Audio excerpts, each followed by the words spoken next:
No problem. Just let me know. All right. Cool. All right. Hi, guys. I'm Rockie. If you didn't catch it, whoever was supposed to be in this slot apparently broke his leg. Thank you, sir. And so Wolf asked me to move over and do this in this slot. So here we are. So a little bit of brief background about me. I've been in this industry for 23 years now. I started, it was an internship. It was really kind of cool. I was looking for a senior project to do. I went to Case Western in Cleveland, Ohio, and a professor was like, you should talk to this guy. He's got some interesting stuff going on. It ends up that that guy was a guy named Dr. Peter Tippett, and he founded the company that I then was interning for and then worked for about a year or so. Disassembling Viruses was one of the first antivirus companies called Certus International, and in 93, 94, he sold that to Symantec. And so a lot of the work that the people, that I was kind of helping out, that I think became probably Norton Antivirus. But anyway, I do business risk is really kind of my title, specializing in enterprise security architecture. I do pen testing, a little bit of red teaming here and there. Myself and that gentleman over there at the video board, we're co-organizers of BSides Cleveland, and I do other stuff like woodworking and blah, blah, blah. So let's start. Enterprise security architecture. This here, right? This paper by Gunnar Peterson, and if you don't know who Gunnar is, absolutely look him up. His background is fantastic. His blog is the number one raindrop. So he does a lot of InfoSec and risk work, but his background is also from I think the finance vertical, and he's just a really smart guy. This document they put together in 06, 07, I believe. So enterprise security architecture has been around quite a while. And it's really kind of, part of the intro here to this, to this presentation is kind of about why are we still having breaches? We've had enterprise security architecture has been mapped out forever, and we have a ton of, regulatory compliance frameworks. And yeah, Mark is absolutely right. Stop bitching about the fact that, PCI and HIPAA is not security, all right? Well, what is security, right? Because this is that, informationisbeautiful.net. Yeah, informationisbeautiful.net, little graph here, about, that represents, the largest breaches that we've seen over the last, this is actually from 2014 to present. This actual diagram goes all the way down to like 2005, so you can actually see like TJX and all that stuff. Right? So all this is happening. We have, in this slide here, a couple of graphs, right? The one on the left, is Gartner, right? Gartner, and this is our spend in information technology in trillions of dollars, right? So we, as of 2014, we're approaching $3.7 trillion. And you can see that it's, for the most part, a pretty much of an uptick in terms of what we're spending. The one on the right here is the DBIR from Verizon. And similarly, over the same time frame, breaches are going up. So we must be doing something wrong, right? Here's the deal. This is really where I think most organizations struggle, right? They understand that protecting data is an inherent crucial function of the business, but they're doing it in either a project-by-project basis, right? So it's, we need a new firewall, or we need to refresh the VPN or two-factor authentication or whatever. Or they're looking at it from a compliance perspective. Now, that makes sense because the compliance part of this, because there's a business impact to not being compliant, and that's called a fine. Okay? So yeah, it makes sense that organizations are actually going to, that they will look at and treat their security program from a compliance perspective, but, the adage is, and probably the last 20 years, people, nerds like me and everybody else, it's the line, if you're compliant, you're probably not secure, but if you're secure, you're also probably compliant to whatever framework, right? So So that's really kind of the point of an overarching enterprise security architecture, right? Enterprises are very complex. And, with complexity, you need something to kind of map everything out to make sure that everything kind of like works with each other, et cetera, and all that. And what we really want to talk about here from a complexity perspective is another complete security nerd term, right? So if something is complex, it is not secure, right? The more complex something is, the less secure it is, right? And that's typically the rule of thumb here. So architecture really is the whole, the whole kind of roadmap to essentially put together what are the goals? What are our enterprise goals, right? What is the environment that we want to build, whatever we're building, what's that environment? And what is required to actually make that successful. That's architecture. That's architecture at every level, right? From building this structure to, our enterprise networks, right? So let's really kind of now, if we look at things from that enterprise security architecture perspective, we really have a number of benefits, but really the biggest one here from my perspective is this second bullet here, right? By working off of an enterprise security architecture, our role in information security is to make sure that the business people who are making the investment decisions, they make the appropriate investment decisions without having to be the technical experts. Okay? That's our role. That really is what we have to be doing in any organization. And how we do that really is through metrics. And metrics is something that most organizations suck at. Just purely suck at. And so we need to, as an entire, whatever the community or if your role in any way, shape, or form, excuse me, is in information security, build your metrics, right? And make sure that you're doing your job and making the people who are having the business financial decisions, making sure that they know the right things through the metrics, because they're not going to understand what the vulnerabilities are and your Nessus report that's like 800 pages long, right? Okay, so this is just the basic enterprise security architecture map or model that Gunnar really kind of put together in that 07 document, right? 07. Again, this isn't new stuff, right? We need to really kind of begin refocusing our efforts on enterprise security architecture. And as part of enterprise security architecture, we have vulnerability management. There's my intro. What was that, 10 minutes? Okay. So, vulnerability management. It's very, very simple. And most vulnerability management programs are broken down into two primary areas, right? One is intelligence, and the other is the actual act of scanning your systems to see if there are things that, are known to maybe have exploits, etc., right? That's the basic kind of like framework of vulnerability management. So there are obviously a lot of challenges with vulnerability management, right? The first one is very, very simple, right? Moore's Law. Well, guess what? As technology, increases, I'm just making an assumption that everybody knows what Moore's Law is. Does everybody know what Moore's Law is? Okay.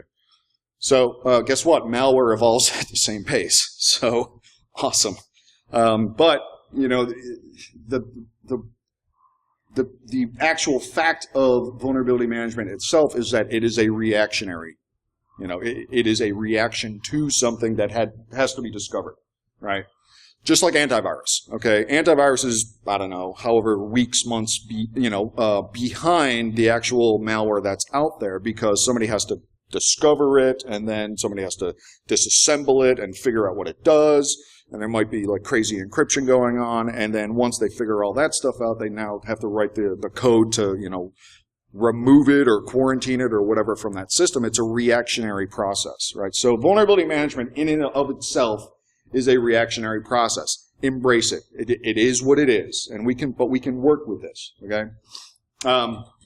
So yeah, intelligence is having the knowledge of the latest information that's out there. There's a number of things like vulnerability management or vulnerability newsletters and subscriptions that you can buy. I know Secunia is one big one, and Cisco has one, Symantec has one. You can basically subscribe to these things.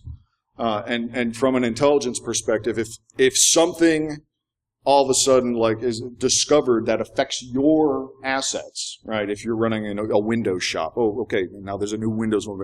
They'll email you and say, hey, there's this thing, and we think it's pretty serious, and it could be exploited remotely, and it has elevated privileges, and blah, blah, blah.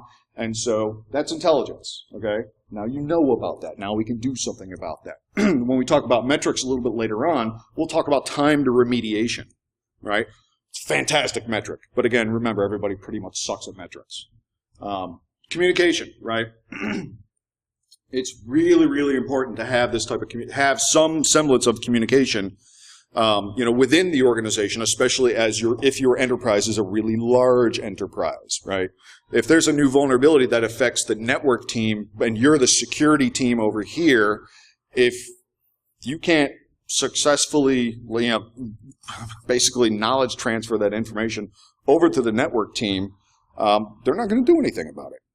And typically, if you do that successfully, they might not do anything about it anyway. But that's kind of their problem. Accountability then, and that leads to accountability, right? Accountability is, okay, there is something that affects your assets that you own, and you're responsible for the business ramifications if something has been, if something exploits that, right? Accountability is massive in all this. And then metrics, like I'm talking about. All right, so what are the goals here? Well, we want improved intelligence, right? We need, just like anything these days in security, you have to detect it quicker and react to it faster, okay? The speed and evolution of malware today is ridiculous, and your static controls are not good enough, right? There's detection and reaction that are really, in my mind, becoming way more important than the firewall itself. Not to say that that's not important, but, buy-in from all the service owners, the stakeholders, scanning, right? Oh, so did I completely do? Yeah. And so scanning activities. My bad. I did talk about that.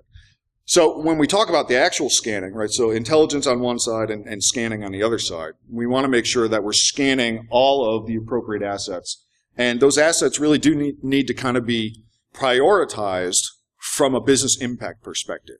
And again, enterprises, they probably have, large enterprises probably have some level of business impact where they say, something, out of the 100 or so business units within our organization, these 20 are the ones that are the most critical. And if something happens to one of these 20 business units, that's probably going to be bad. So let's prioritize that. Well, guess what? That has to then be communicated and understood down into the vulnerability management process.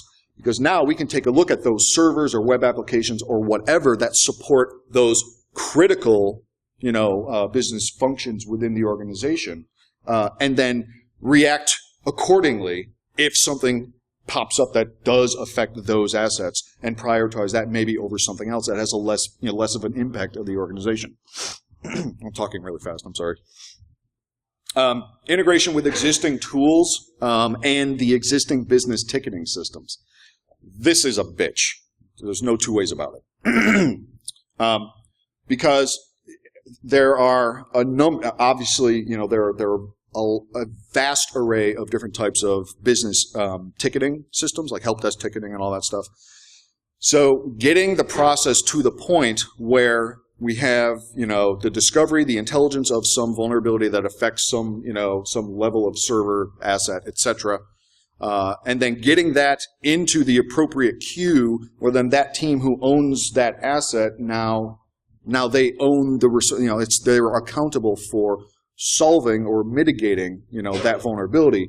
That tends to be very, very difficult. And in order to do this right, the service owners and stakeholders have to be in line with each other, and really up the chain, right? The CIO or whatever has to be like, guess what? This is your responsibility.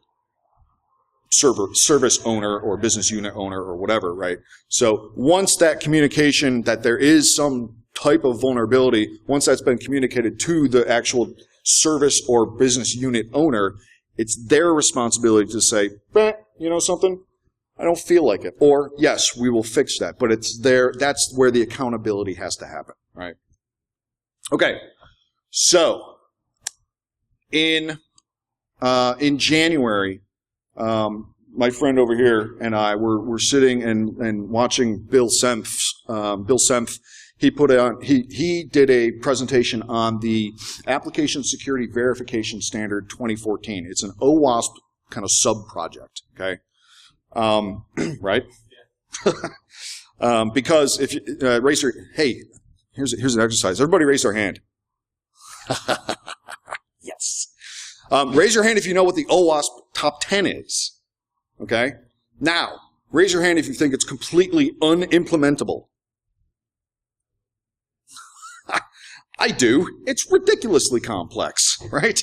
But, it's a good starting point. So a bunch of people within OWASP said, you know something, it is pretty complex. Let's think about it a different way. And they came up with this application security verification standard. The 2014 version is what I'm going to base this talk off of, right? So what essentially I'm going to do is talk about the different levels within the ASVS 2014 standard and how that can apply to vulnerability management. Because when you kind of think about it, it's solving something very, very similar, right? Where on the application, the OWASP side of the house, we're talking about application development and making sure that there are certain things and certain ways of coding to ensure that we don't have vulnerabilities. Well, we're just going to take that same theory and just be like, okay, well, then let's just apply this to vulnerability management, and now we have these things that really kind of make up different levels of vulnerability management. So level 0 of the ASVS 2014 is just okay, maybe there are some kind of things with it, something with internal that's around the actual development of code, etc. But it's not really, it's not organized in any way, shape, or form that we really kind of care about.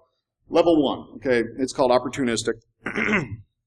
Right, so applications in this sense, right, and again, I'm going to lay out the ASVS as it relates to application development, and then move into vulnerability management, right? So the applications can adequately defend itself against security vulnerabilities. Those vulnerabilities are easy to discover, and they're easy to discover. They can be discovered with low to minimal effort. Okay, it's a very, very kind of like low, low level from a framework perspective. Now, level 2, most organizations are probably going to fall into level 2 because level 3 is really, really hard. So if you do any type of application development and have some type of software development lifecycle, level 2 is probably adequate for most organizations where applications can, defend itself from prevalent application security vulnerabilities of moderate to serious risk, including things that are in the OWASP top 10, and treats the application, threats to the application will most likely come from opportunistic attackers, okay? So level 3 then is advanced, and this is where the application can defend itself against advanced application security vulnerabilities. An inspection of application design is required. For the most part, level 3, trying to obtain level 3 in the ASVS is really probably going to be government and critical, critical type of, why am I blanking on that term? Infrastructure, critical infrastructure, right? For the most part. So, we can totally improve this, right? So let's apply this now. I'm just going to let that run for a minute because I love it. All right, anyway. So let's apply this, right, to vulnerability management. Okay. So at a level 0, for the ASVS vulnerability, right? Again, there's no real structured framework, etc.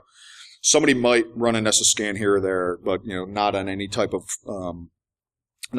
any type of schedule, etc. So we don't really care. I don't really care about level 0. Level 1, all right.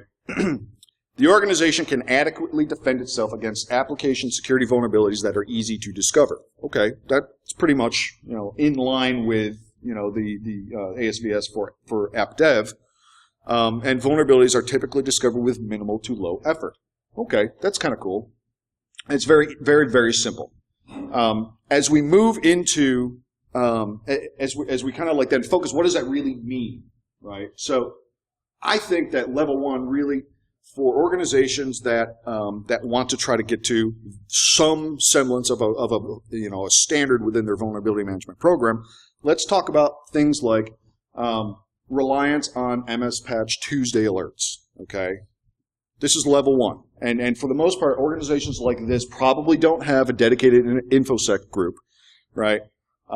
There's probably a process in place to patch, right? The Microsoft patches as they come out, right? So Patch Tuesday, and they take a look at that, and let's say that's within 45 days. Now, some of you may be looking at me like, are you insane? 45 days? But some of you may be like, yeah, that's about right. It's completely, that's a subjective thing based on your organization. But let's just say, for argument's sake, that 45 days is a reasonable amount of time to have Patch Tuesday Microsoft patches applied within your enterprise. Okay. User workstation and user workstation non-Microsoft applications are being patched, but they're being patched basically because, let's say, Java says there's a new update, or Flash says there's a new update. There's no real process in place, right, that is watching, and there's no intelligence for if we talk about our intelligence and scanning, right? There's no real intelligence. The threat intelligence is probably coming from things like, InfoSec, InfoWorld, and the register and whatnot. And there might be some open source vulnerability scanning tool. Okay, I think that's decent. That's a decent kind of like structure for a level one vulnerability management program. Is it good? No, I mean, we could absolutely, let's talk about level two, right? So if we apply this level two to, the ASVS, then we're looking at an organization that can adequately defend itself against prevalent security vulnerabilities, right? And those security vulnerabilities are of moderate to serious risk. They include things like the SANS Top 20 as well as the OWASP Top 10, and the majority of the majority of business applications should work towards this level. Again, this is, I would say, for most organizations, level 2 is probably a good goal to set. Set your sights on level 2, unless you are in critical infrastructure or some type of very, very sensitive government work.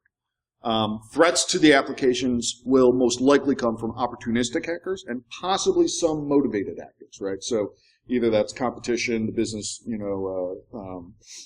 espionage and whatnot, possibly even nation state, but maybe not, But that's probably that's I think a good framework. So what does that actually look like?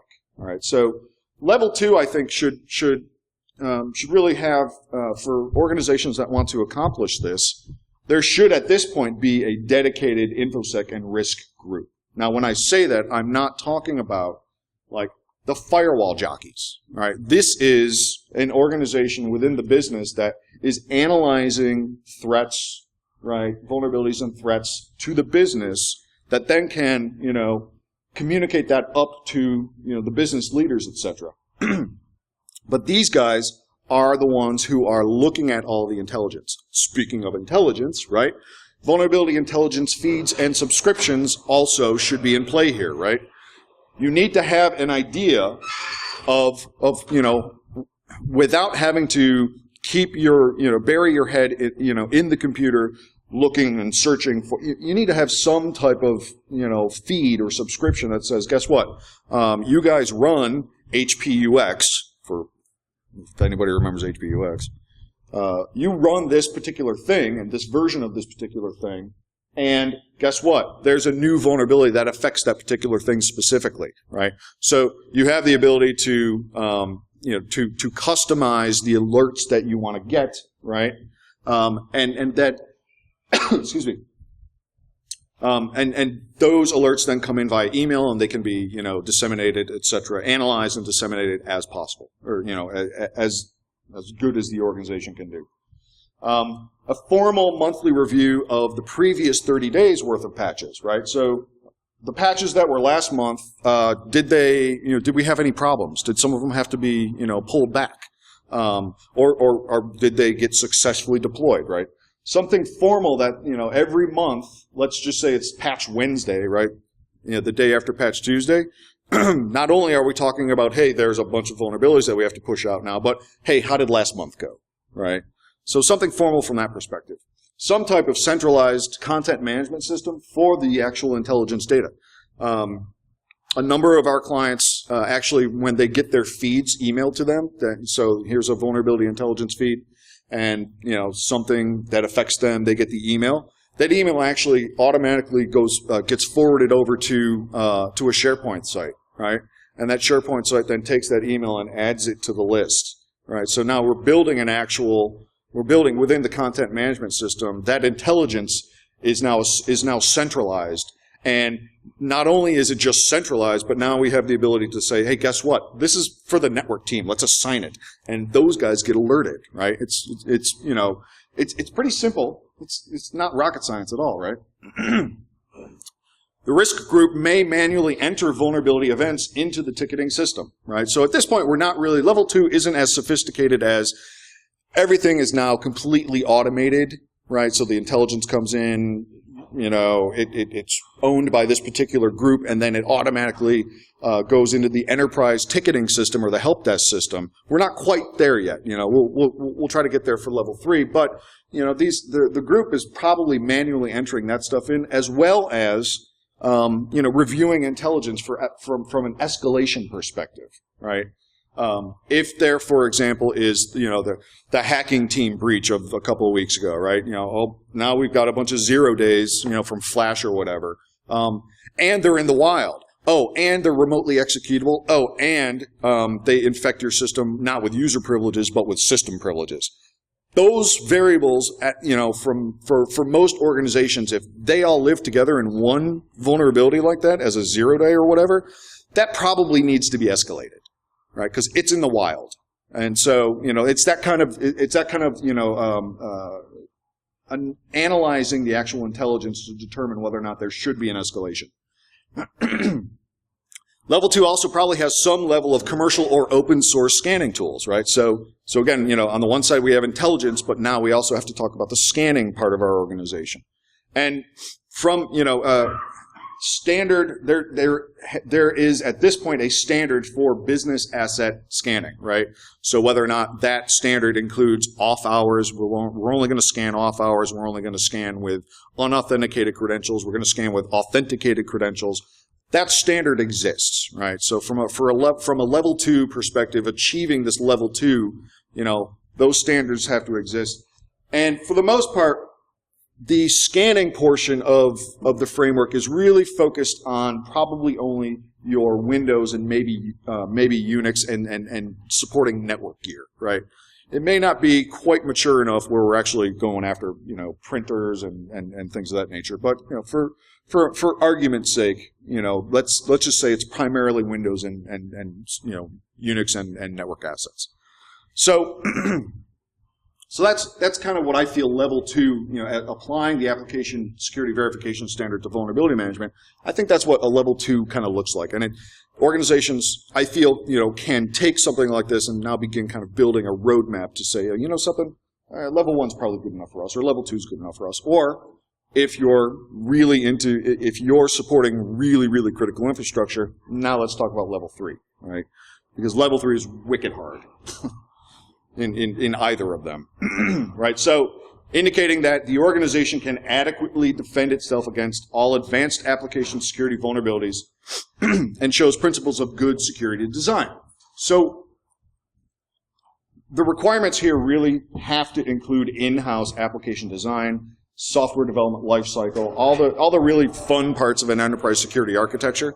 It's appropriate for critical applications that protect life, right, critical infrastructure, and or defense functions. Replaceable versus irreplaceable data. Josh Corman talks about this a lot. And essentially, if the way he kind of puts it is your credit card. What happens if your credit card gets stolen? Anyone? Anybody had a credit card stolen? Raise your hand. A couple? Few? Right? What happened? You get a new one. Right? You're not really liable for any of that stuff. That's replaceable data. Okay? Now, sure, we have to have, like, PCI and whatnot to protect that because we don't really want those things to be, stolen and then fraud and whatnot. But at the end of the day, it's kind of replaceable data. If you take a look at intellectual property, or even life, right? That's at the other side of the spectrum. Irreplaceable data, right?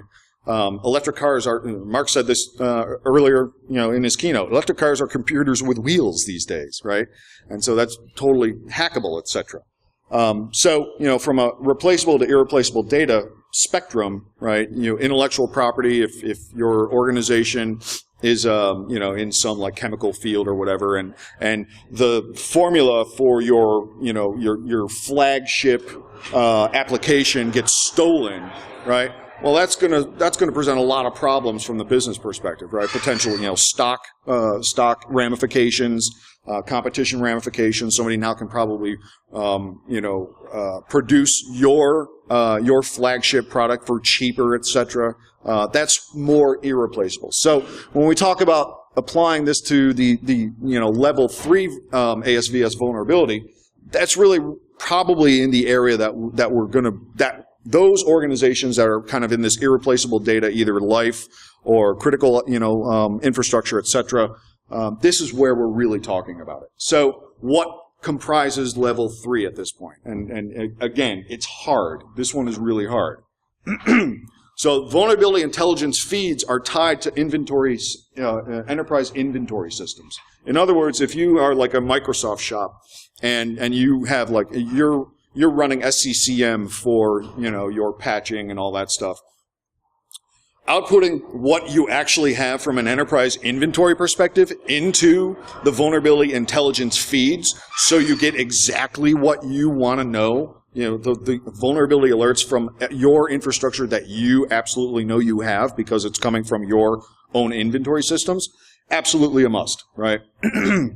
InfoSec risk teams are analyzing and flagging these intelligence alerts in the content management system, right? So those alerts are now coming in based on your inventory and automatically going into whatever content management system. The InfoSec team, again, not the firewall guys, the InfoSec risk guys, are analyzing this data that is now in this centralized content management system and determining whether or not it's something that should be now assigned to one of those business units, right? Excuse me.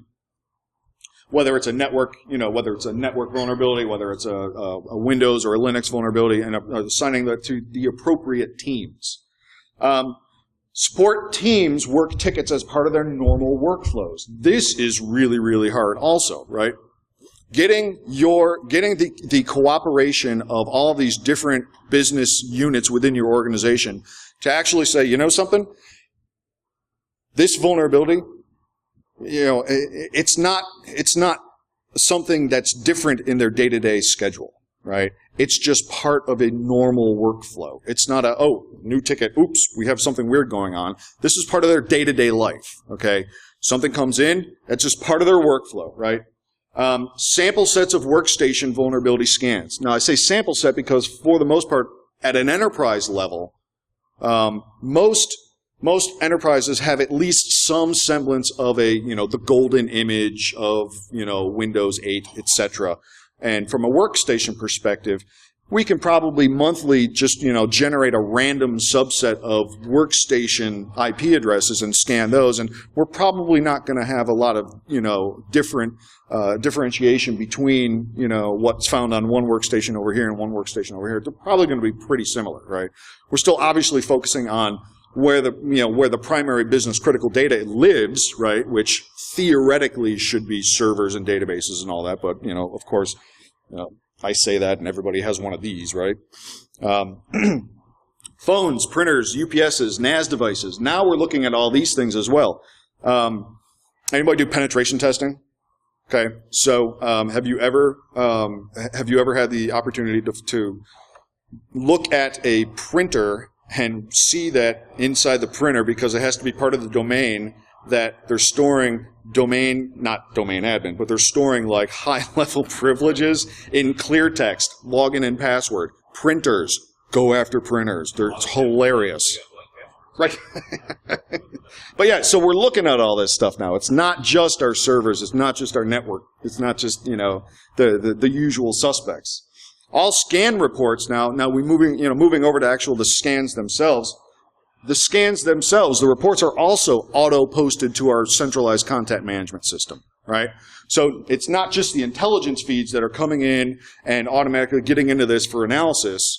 Now we're doing whatever our schedule is from breaking our enterprise down into, manageable sections to actually scan. Now those reports are going into, the content management system as well. And now we can assign,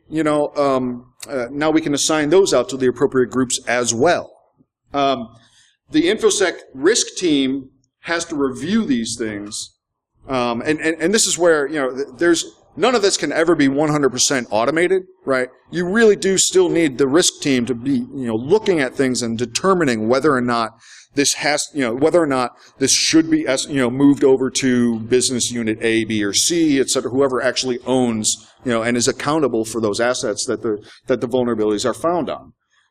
The last few here is, right, so flagged scan reports trigger ticket auto creation. This is such a huge challenge, right? You're laughing. It's a huge challenge, right? So after the analysis is actually performed by the business, by the actual business risk team and the InfoSec team, as to whether or not something needs to be assigned, as soon as that's assigned out, boom, from the content management system, that automatically, some API and some whatever internal custom code, that's going to your enterprise ticketing system and opening up a ticket and assigning that to the appropriate teams. Guess what we have there? Accountability. That's key. Support teams work on tickets as part of their normal workflows. I kind of already talked about that. But at the bottom lines, in stakeholder and service owner reporting, now we have reports for all of these different people.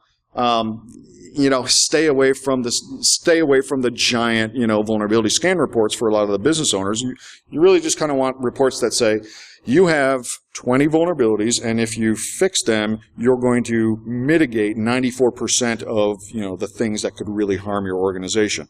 It's the high level's fine, right? The details go to the actual teams through that, the enterprise ticketing system. But what's the most important thing here? I said it earlier. Anyone? Metrics. Metrics. Everybody sucks at metrics, right? So, again, when we talk in terms of our responsibility in InfoSec is to ensure that the business owners can make the appropriate financial investments without having to be the technical experts. We do this through metrics, right? There's all sorts of different cool metrics. Asset inventory, that's pretty basic, right? Scan periods, how often are they scanned? What are they, right? The internal assets, DMZ servers, etc. What's the scope of the scan? Discovery, authenticated, unauthenticated, the number of types and the hosts actually scanned, the number of vulnerabilities discovered, etc. Here's a cool one, right? Vulnerabilities by status. Now we have all this stuff in our enterprise ticketing system. Why was that vulnerability reopened? What happened, right? Why is it status, it was closed, but now it's been reopened? Did something break, right? We now have the ability to actually have metrics on all this stuff. And time to remediation. This one kills in boardrooms. It's fantastic, right? So a vulnerability was announced and your intelligence feeds, it got to you on, let's say, Monday the 1st. You didn't patch it until, Thursday the 22nd, right? So that's 22 days, time to remediation. Can we improve that? Why is it so long? Or actually, for some organizations, wow, that was really fast, right? Just kind of depends. But that's a great one. Time to remediation is a great metric. Here's some examples, right? Some of the things that we kind of use, if you're familiar with the Internet Storm Center, they do great analysis, right? So Patch Tuesday happens, and they'll say, something, Microsoft really only said that guy was important, but we think it's really critical. Every once in a while, they'll have something that says, patch now. Have you ever seen that? So here's just an example, right, of some of the intelligence feeds that are available. This one happens to be from Cisco, but there's a bunch of them. Secunia has a really great one. Symantec is really good-ish, but they've got a lot of weird bells and whistles, etc. But, very, very, very simple information from a vulnerability management perspective and what you would probably expect, right? There's your CVSS stuff. Here's impact. This is what we like to really kind of take a look at when we're thinking about escalation, right? So in my mind, if the impact is, hey, it's an unauthenticated attack, and it's remote, right? And it actually it doesn't affect the system at the user level. It affects elevated privileges like system level or whatever, and it's in the wild. Guess what? We're escalating that shit immediately. But, your mileage may vary, and it doesn't have to be all of those things, right? But that's, it's very, very simple example of some of the feeds. This is a very simple example of I'm sure everybody knows what a vulnerability scan is, blah, blah, blah. But this is an example of one of our content management systems. So this guy, when it comes into us via email, it automatically gets populated here. And when I click that, actually that is the actual same one, right? The Flash player vulnerability. Yeah, that's that guy right there. So in my content management system, now I can click on that right there and read it, and now I can say, oh, you know something? That's probably something that the network people should be assigned to. So that then, once that's analyzed by the team and assigned to the appropriate business unit, now that goes out and more than likely, depending on what level you're at, 1, 2, or 3, if you're 3, that's going to automatically go out to your enterprise ticketing system, create a ticket, and assign it to the network team because we want accountability. But just a couple more examples here. I'll just go through that. This is really simple stuff, right? So here's an example of splitting up your organization in your vulnerability scanner, by in this case it's by geolocation, right? And then very typical scanning examples. All right. So what does all this really give us? I think that from and I'm sorry, this last one. This is actually an example of that's the ticket that actually got opened in the enterprise ticketing system. Automatically, once the analysis team took a look at it and said, guess what? Those guys need to own that. Boom, there it is. Now, if anybody is familiar with enterprise help desk and ticketing systems, somebody is going to be looking at this on a periodic basis, saying, why isn't this closed? Right? So now we have a really good semblance of accountability. Okay, so that's pretty much what I wanted to talk about. So. What do we get out of this, right? So security-focused, aligned to the enterprise security architecture. Again, vulnerability management is a process within the overarching enterprise security architecture. Focusing on the enterprise security architecture, again, the nerds will always say, and I think Mark said it earlier, or something similar to it, right? If you're compliant, you're probably not scared, but if you focus on the enterprise security architecture, you're also going to be compliant, right? So vulnerability management being a process of an enterprise security architecture.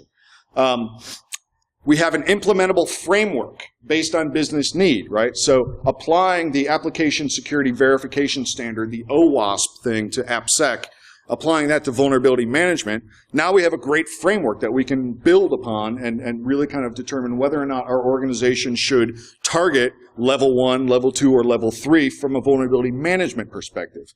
The content management and ticketing integration and ownership and accountability, and of course, my favorite, which we all know we all suck at, metrics. So, having said all that, here's a couple of references, right? This is that's Gunner's architect paper on his 06 or 07 enterprise security architecture blueprint. There is the actual OWASP ASVS version 2. Version 2 is what you want to take a look at. The version 1 is completely not, it wasn't mature. And then that's me. So having said that, I'm happy to take any questions, comments, arguments, etc. Feel free. Throw it at me. Yes, sir. With the acquired companies, this is They send an InfoSec guy out there and look at their security, and you find that they've got a home router as their security, blah, blah, blah. And the lawyers and so forth, when you go in there and say, well, okay, we want to essentially just replace this and start over and all that, they kind of push back. Do you see that more and more common, that we're just having to essentially re-architect security when you acquire an organization and just letting them try to suck it in and just deal with it up front rather than try to piecemeal later? More and more I am. And the question is, do you see organizations kind of more and more going from an M&A perspective, a mergers and acquisitions perspective, just going in and saying, that sucks, let's just re-architect everything. So a lot of the organizations that I'm working with right now from an M&A perspective, one of the first things that they do is they let the InfoSec team hit the ground first, because it's called threat inheritance. What are we inheriting, right? So the InfoSec team that is responsible for the analysis that I was talking about, right? So the intelligence comes into the content management system. Those guys are doing the analysis. They're also, in some way, shape, or form responsible for the scanning of the internal assets. Those guys are hitting the ground, dropping a probe that then, is either remotely controllable, and that's the scanning engine on site, getting an idea of threat inheritance, right? And that's really, really important from an M&A perspective. And that will give them then the obvious, not the obvious, maybe not, but that will give them the ability to say, something? Yeah, maybe we should re-architect all this. Or, that's acceptable. Let's, or we don't have to prioritize it immediately, right? Yeah. Anybody else? Lay it on me. Come on. Wait for it. Nope. Okay. Thanks, guys.